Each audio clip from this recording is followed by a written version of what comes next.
Mitch McConnell as well said that if Trump reaches a significant agreement with North Korea, he hopes it will be as a treaty. Is that necessary? I think ultimately, if we're to have a peace on the Korean Peninsula or a cessation of hostilities, then there has to be an agreement. And I would say that's really very far down the line. We haven't even begun yet to figure out how many weapon sites, missile systems, et cetera, that have to be counted and verified to begin with. So I think talking about a treaty is a long way away. And Bas, clearly there's a long way to go before we can decide whether this is a successful meeting for President Trump. But regardless of what happens from here, is it already a successful meeting for Kim Jong Un? There's no question it's very successful for Kim Jong Un. I mean, this is amazing stuff for him to be sitting in equal terms with the President of the United States, the North Korean flag interspersed with American flags. This is huge for him. In addition, of course, was the President's announcement, which is a long-standing North Korean issue, to suspend or do away with the annual exercises, which the President dubbed wargaming exercises.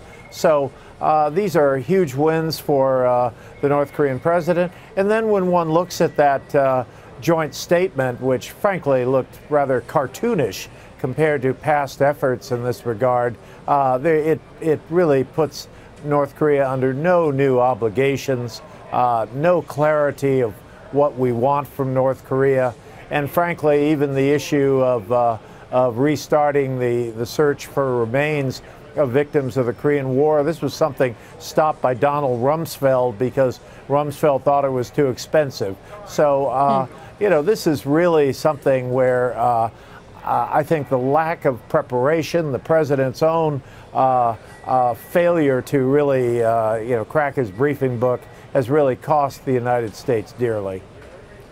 Secretary Cohen, let me ask you what you think the significance of suspending those exercises would be if it happens.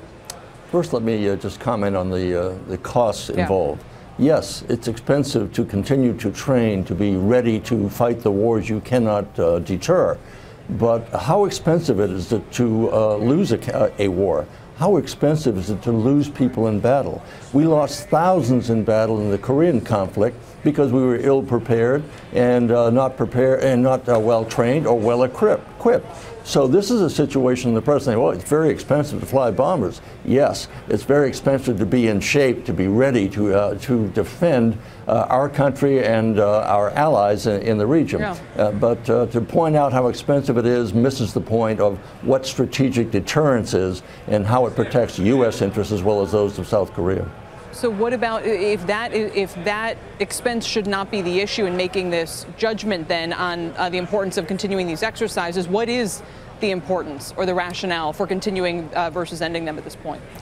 The rationale is that we are just at the beginning of a process. We may ultimately find that the North Koreans are going to in fact commit to what they say they're prepared to do. I haven't seen any evidence to date that they're taking any steps to do that, and it'll be a long process. This is not something that's going to take a month or 2 months or a couple of years. It may take a decade or more. So to start breaking open the champagne bottles right now, I think, is a big mistake. So the notion that we're ceasing the so-called war games, which are really exercises and training to be ready, and readiness is key to any military campaign. The next thing, the other issue he said is that we're going to eventually pull our troops out. That also is a big mistake to do at this particular time. If I were Japan and other nations in the region, I would be very worried that the president is so eager to have U.S. bring its troops back home. Actually, it costs more to bring them back home than to keep them in South Korea. It costs half as much to keep them in South Korea as back home. But aside from the cost of that, the signal that we're sending to China, to Russia, to Japan, to all the countries, the ASEAN countries, is that we're coming home. We're pulling out. We canceled the TPP, the Trans-Pacific Partnership. We're pulling our troops out of South Korea eventually. The signal is being sent that you're on your own. And that's something that the Japanese people will ultimately take into account as to whether they can count on the United States once our troops are out of there as well. They count on the United States to protect their interests as well as our own. Ambassador, just quickly, I mean, we talk about the implications for South Korea, for China, for Japan a lot, but as mentioned there, Russia, of course, is a neighbor and has a very small boundary. I forget the word. Boundary. What's the word? Very small boundary with North Korea itself. Is there big implications for them on this as well, or not really? I think Russia has always been very interested in this issue. They were full participants in the six-party talks.